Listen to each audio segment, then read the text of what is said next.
지난 96년 기자회견 이후에 참으로 힘든 시간을 보내었습니다. 한국인의 보수적인 정서는 자신이 모시던 상사에 대한 양심선언조차도 너무도 쉽게 배반자라는 낙인을 찍어버리기에 저는 지난 10년간 주군을 배반한 배반자라는 낙인이 찍혀 살아왔습니다. 그 세월은 고통스럽고 견디기 힘들었습니다. 저는 당시 실체적 진실을 덮은 채 함께하던 이들에 대한 연민과 정 때문에 당시 사건을 서둘러 덮을 수밖에 없었습니다. 저는 그간 시간이 나는 대로 당시 사건을 정리해서 책자 형태로 곧 출간할 예정입니다. 일명 이명박 리포트라고 칭합니다. 그 책자 내용에는 제가 정치판에서 보고 듣고 느끼었던 정치판 이야기들이 나름의 프리즘을 통해서 조망되었습니다. 물론 이명박 전 시장에 대한 이야기가 주종을 이룹니다.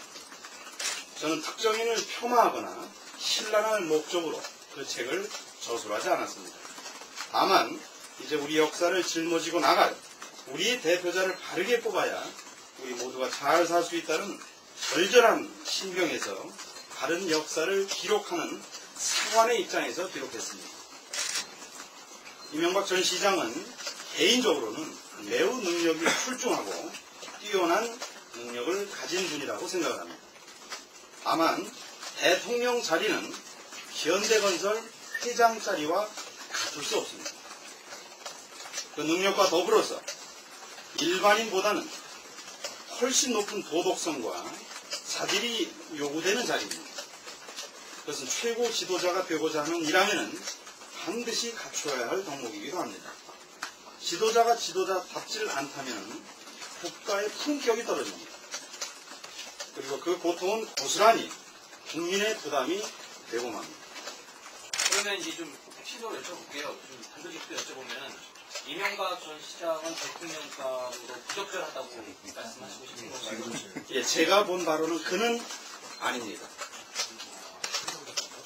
만약에 될 경우에는 어떤 안 좋은 일이 벌어질 수 있다고 판단하시는 건가요? 그것은 예단은 조심스럽습니다만은 제가 지난번에 이 사건이 나고 나서 98년에 제2대 민선 지방선거에 영등포 구청장으로 출마를 하게 됩니다. 당시 어려운 상황에서 재간의 의혹을 많이 받았었고 또 그 의혹으로 인해서 마음고생을 굉장히 많이 했습니다. 공인의 길을 걸어가고 했던 저로서는 당시 사건으로 인해서 제게 주어진 여러 가지 의혹과 그리고 여러 가지 어려운 부분들을 감내하기가 굉장히 쉽지 않았고요. 그때 6월 4일 지방선거 직전입니다. 직전 6월 3일을 제가 기억합니다만 이명박 당시 전 의원을 제가 4과차 방문하게 됩니다.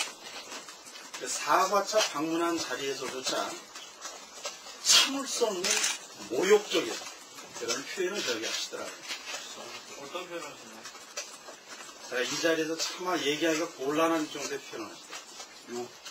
욕 정도가 아니라 제3자 화법을 통해서 살해 위협까지 하셨습니다. 그래서 그때 저는 이분과는 같이 갈 수 없구나. 사과하러 간 자에게까지 이렇게 잔인하게 대하는가 이렇게 생각했어요. 이단에 협박을 했다고 그러셨는데 그게 직접 워딩을 하신 거예요? 네, 직접. 제3조 화법이라고? 제3자 화법은 당시 이 의원에게 영등포 청장 선거 직전에 모두 과거를 털고 나가고 했다는 심정으로 또 저로 인해서 마음고생, 몸고생을 많이 했을 그분에게 사과도 할 겸 인간적인 겁니다. 인간적인 사과도 할 겸 아주 진실한 마음으로 당시 영포빌딩, 소초동에 있는 그 영포빌딩 당시 이 의원의 집무실을 찾게 됩니다. 그 자리에서 회의실에 마주 앉게 되었는데 들어오자마자 잡아먹을 듯한 얼굴을 하면서 저에게 왜 왔어 이 새끼야.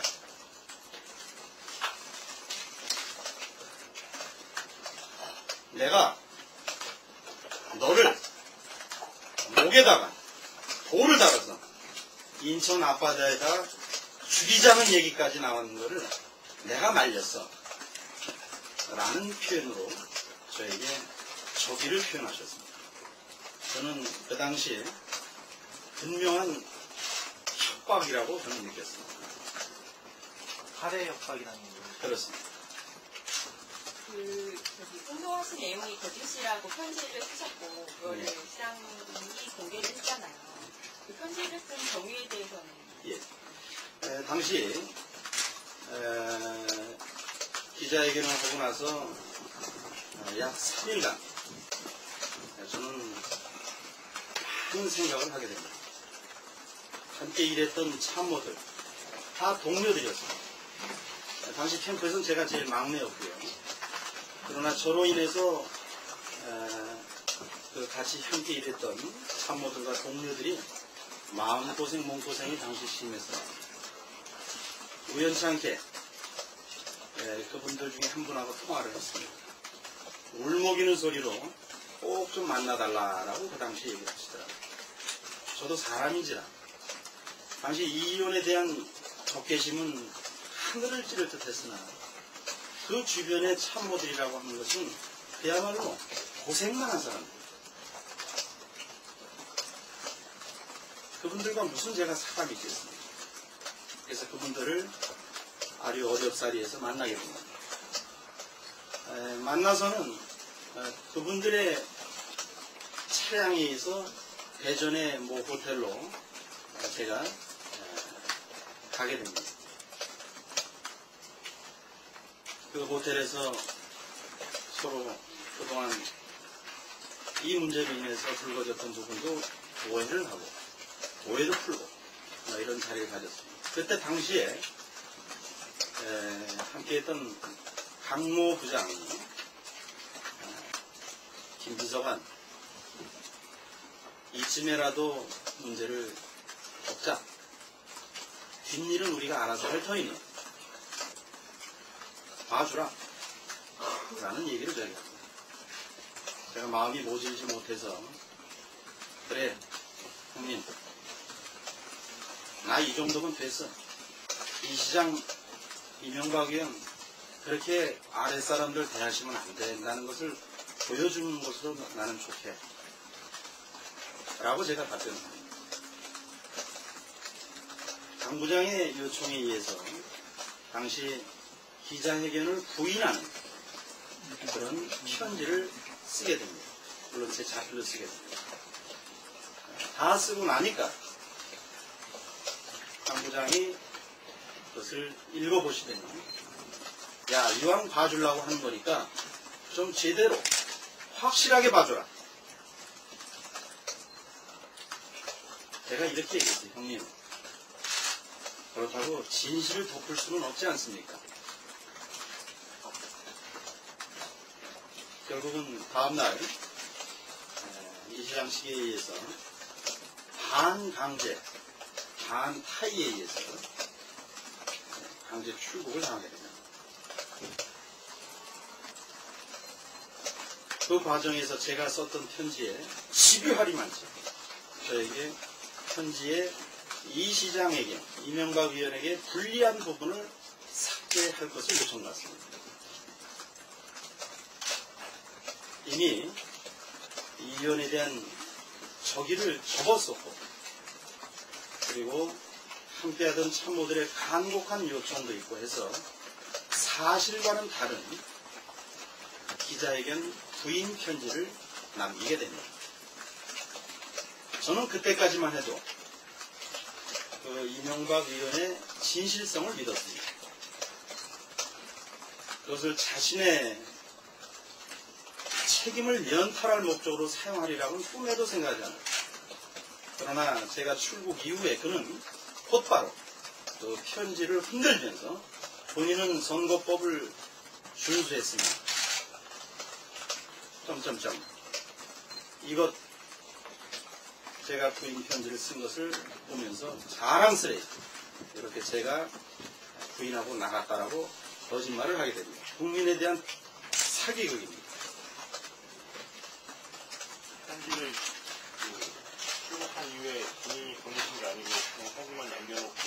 편지만 남겨놓고 제가 나가겠습니다. 뭐 그래서 철저히 잘못했다고 말씀하셨는데 DPA 했고 뭐 협박 비슷한 것도 했고 말씀하셨는데 그 사과하러 가셨다는 건 왜 사과를 하러 가셨다고요? 뒤에? 아까 말씀드렸던 대로 이명박 의원 당시 종로 부정선거 사건이 있고 나서 거의 2년 가까운 세월 동안에 법정에 같이 쓰게 됩니다. 제 기억으로는 한 7, 8회 정도 법정에 제가 쓰고 옆자리 이명박 의원 그리고 구속됐던 두 참모진이 섰습니다. 오라줄에 꽁꽁 묶여가지고 수의를 입고 들어오는 어제의 동료들을 보고 눈시울을 적시지 않을 수 없었고 그래서 모든 것을 꺾자. 그래서 이 의원이 문제가 될 만한 진술을 법정에서 모두 부인하는 허위 진술을 제가 하게 됩니다. 물론 그 허위 진술을 주기적으로 이명박 의원 측 인사들로부터 교사를 받습니다. 이 질문을 변호사가 할 때는 이렇게 답변해달라. 저 질문을 할 때는 저렇게 답변해달라. 라고 법정 공판이 있는 날을 전해서 늘 이명박 당시 의원 측의 사람들에 의해서 법정 진술을 위증을 하도록 교사를 받게 됩니다. 저는 그 내용을 근거로 해서 부끄럽게도 법정을 모독했습니다. 이 자리를 빌어서 당시 재판관 그리고 관련돼 있던 인사분 여러분들에게 심심한 사과의 말씀을 올리고 아울러서 그로 인해서 발생하는 모든 책임에 대해서는 제가 피하지 않겠습니다. 지금 하신 말씀은 처음부터 밝히시는 내용입니다. 그렇습니다. 아까 답변을 좀 정확히 안 하셨는데 그 정보 의원은 1,500만 원 플러스 알파가 있다 라고 얘기했는데 있습니까? 없습니까? 있습니다. 얼마나 있습니까? 억 단위입니다. 억 단위라면 좀 어제 맞춰 1억 2,500 정도가 됩니다. 출국할 때 아닙니다. 출국할 때 그 거래 비용은 그 비용이 아니고 거래한 적도 없고 다만 당시 출국하는 과정에서 아까도 말씀드린 대로 대전 모텔에서 덮기로 하고 나가달라고 하고 제가 그 당시에 형님 제가 어려운 형편인가 아시는데 어떻게 해요? 그랬더니 당시 그 출국을 담당했던 그 두 비서관 얘기가 출국 비용을 걱정하지 마 라고 하고 공항에서 당시에 9,000불씩 당긴 2개의 봉투를 받게 된 것이 당시 전부입니다. 그 법정에서 그 허위 위증 교사를 하는 대가로 주기적으로 1억 2,500 상당의 금액을 저에게 제시하고 위증 교사를 합니다. 몇 차례나 넘어가주신 거죠? 매월 교사를 할 때마다 했으니까 제가 정확하게 모르겠습니다만 약 2년 동안에 공판이 열릴 때쯤 해서 2, 3일 전에 당시 저에게 지급이 됐습니다. 어떤 뭐 현금으로 받았습니까? 계좌로 전액 다 현금으로 받았습니다. 매번 1억 2천원이요. 아니죠. 다 합쳐서. 합쳐서 제가 쭉 기록을 한 걸 보니까 그 받을 때마다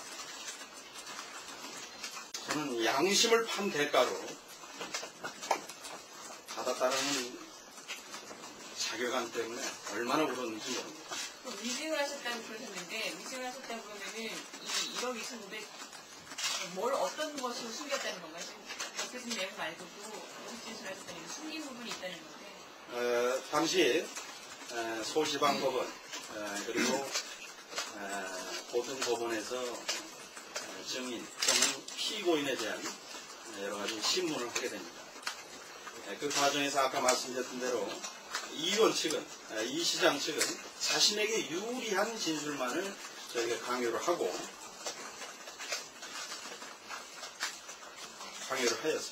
그 대가를 지불한 것입니다. 유리한 진술이라는 게 어떤 거 좀 말씀하시나요? 대개 법정에서는 변호사들이 여러 가지 신문을 하게 됩니다.